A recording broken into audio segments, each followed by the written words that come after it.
Mehribon va Farruh 2 yil avval turmush qurgan yosh oila.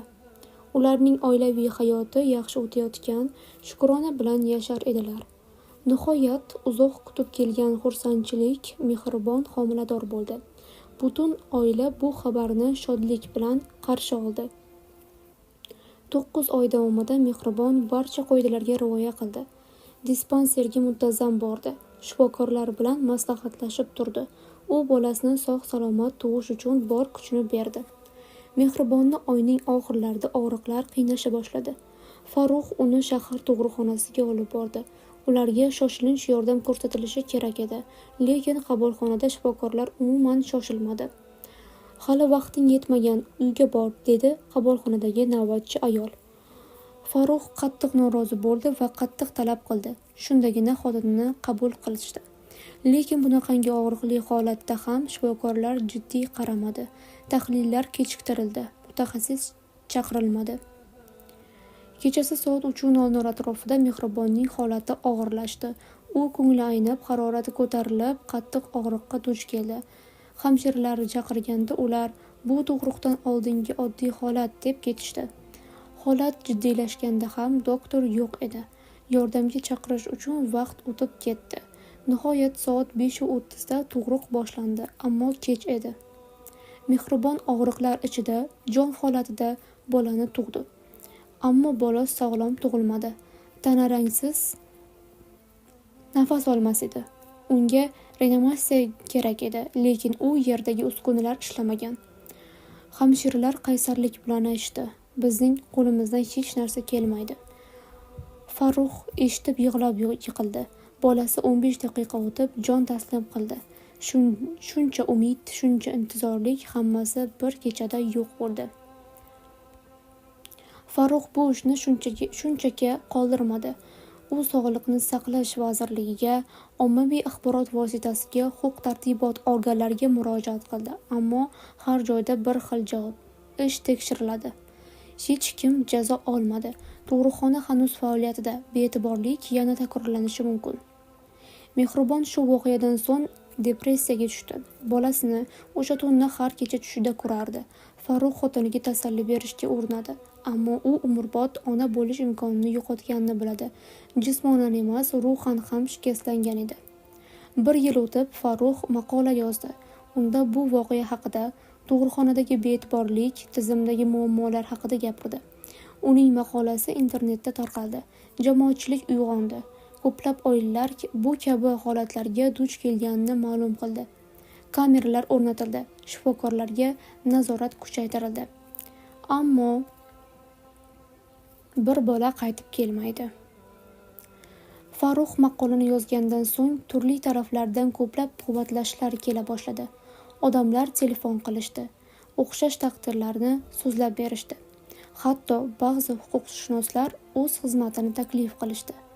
Farruh o'zini jamiyatda bir ovoz sifatida his qila boshladi. Ammo Mehribon uchun bu taskin bo'la olmadi. U farzandini ko'rmasdan sinovdan o'tdi. Har kuni bola kiyimlariga, bolaxonasidagi kichik kutilmalarga qarab yig'lardi. Farruh nochor edi. Uni qanday tinchlantirishni bilmasdi.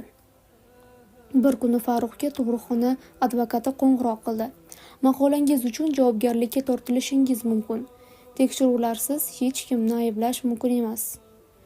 Bu tahdid edi. Farruh bilardi, tizim o'zini himoya qiladi, ammo u taslim bo'lmasdi. Odamlarning qo'llab-quvvatlashi unga kuch berdi. Farruh bir kuni tug'ruqxonada ishlovchi hamshira bilan ko'rishdi.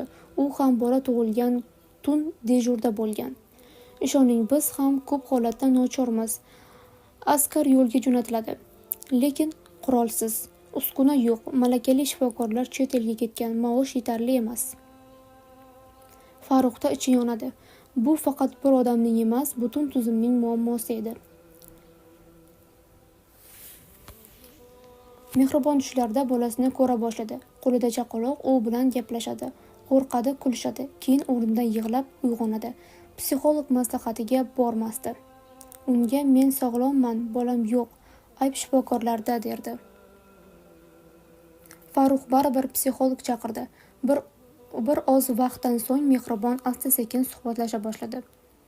Bir yildan so'ng Mehribon homilador bo'ldi. Bu xabar ular uchun ikki xil hissiyot keltirdi: quvonch va qo'rquv. Tug'ruqni qayta boshdan kechirish va yana o'sha shifoxonalar, yana o'sha xavotir. Farruh bu safar xususiy klinikada tug'ishga qaror qildi.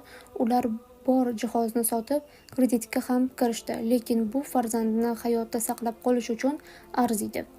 9 oy davomida hamma narsa aniq nazorat ostida bo'ldi. Mehribon klinikaga har hafta bordi. Farruh doim birga yurdi. Ular bola uchun ism ham tayyorlab qo'ydi: Umidjon. Nihoyat tug'ruq kuni yetib keldi. Bu safar barcha narsa o'z vaqtida, o'z o'rnida o'tdi. Og'riqlar boshlanganidayoq professional guruh harakatga keldi. Bola sog'lom, baquvvat, yig'layotgan holda tug'ildi. Farruh yig'ladi, Mehribon yig'ladi. Hamshiralar kuldi. Bu qayta tug'ilish, qayta yashash tug'rug'i edi. Mehribon bolasini bag'riga bosar ekan, ilk marta shunday dedi: "Meni kechir, farzandim, ammo sening duo sababli ilohiy quvvat keldi. Sensiz buni bilolmasdim." Farruh keyinchalik "So'nggi umidlar, yonayotgan vijdonlar" nomli hujjatli film ishladi. Unda faqat o'z voqeasi emas, balki boshqa oilalarning ham shunga o'xshash dardlari ko'rsatildi. Film keng jamoatchilikda muhokama qilindi. Rasmiylar, aqlli odamlar fikrlar bildirishdi. Qonunga o'zgarishlar kiritildi, nazorat kuchaytirildi. Faoliyatsiz shifokorlar ishdan olindi. Umidjon tug'ilganidan so'ng oilada har kun shukrona bilan boshlandi. Mehribon bolasiga mehrni 2 karra berdi. Faqat ona sifatida emas, avvalgi farzandini ham his etib. Farruh har ishdan oldin bolasini ko'zdan kechiradi, uni bag'riga bosib duo qiladi. Lekin o'sha tun, o'sha kecha, o'sha chaqaloq hech qachon unutilmasdi. Umidjon 1 yoshga to'lganda to'yini qilmadilar. Mehribon dedi: "Bu to'yona u bolamning ruhiga tushmasin, umidimizni yashashni o'rgatsin, na unutishni." Farruhning filmidan so'ng sog'liqni saqlash tizimida bir muncha islohotlar boshlandi. Viloyat tug'ruqxonalarida kameralar, yangi uskunalar o'rnatildi. Bir necha shifokorlar lavozimidan ozod etildi. E'tiborsizlik, kechiktirish va bemas'uliyatlik alohida jarimalarga sabab bo'la boshladi. Biroq barchasi ko'z bo'yama ekanligi uchun emas. Farruh har chorakda yangi voqealarni to'plab YouTube kanalida chiqara boshladi. Odamlar unga Umid ovozi deb nom berishdi. Umidjon 4 yoshda edi. Bir kuni u: "Ota, mendan oldin men kabi bola bo'lganmi?" deb so'radi. Farruh va Mehribon bir-biriga qarashdi. Yuraklari ezildi. Lekin endi u vaqt edi. Haqiqatni asta-sekin tushuntirish vaqti. Farruh o'g'liga shunday dedi: "Ha, bolam, sendan oldin bir farishtamiz bor edi. U juda oz vaqt yashadi, ammo sening dunyoga kelishingga sabab bo'ldi. Sen uning yorug'ligisan." Umidjon boshini egdi. "U mening akammidi? Ehtimol, yoki u ham sendek chaqaloq edi, ammo u tug'ilishi bilan osmonga ketdi. Sen esa yerdagi mo'jizamizsan." Umidjon maktabga bordi. Aqlli, sezgir, tinch bola bo'lib ulg'aydi. U shunchaki farzand emasdi. U shu oilaning ruhiy shifosi, e'tiqodi va yangi sahifasi edi. Farruh va Mehribon endi dunyoga boshqacha qaraydigan, baxtning jimjit qadrlaydigan insonlarga aylanishdi. Ular har bola, har ona, har tug'ruqning ahamiyatini tushunib, odamlarga qo'l bo'lishga harakat qilishdi. Yillar o'tdi. Farruhning kanali minglab odamlarga umid berdi. Mehribon onalarni qo'llab-quvvatlash guruhini ochdi. Ular ta'lim, sog'lik va ona-bola huquqlari bo'yicha vebinarlar, uchrashuvlar o'tkazardi. Bir kuni ular tug'ruqxona oldida uchrashib tashkil qilishdi. Kelgan har bir oila sham yoqdi. Farzandini yo'qotganlar, sog'lom farzand ko'rganlar barchasi bir nur ostida. Farruh shunday dedi: "Bu shamlar faqat yoqilgan nur emas, ular biz uchun saboq. Biz endi sukut saqlamaymiz. Biz farzandlar hayoti uchun kurashamiz, chunki har bir chaqaloq kelajakning nafasidir." Bu hikoyada bola o'ldi, lekin haqiqat tug'ildi. Bir oilaning dardi minglab dardlarga ovoz bo'ldi. Hayot oson emas, lekin agar biron og'riq sizga ko'z ochishni o'rgatsa, u ham barakadir. Umid hayotning eng so'nmas shamidir.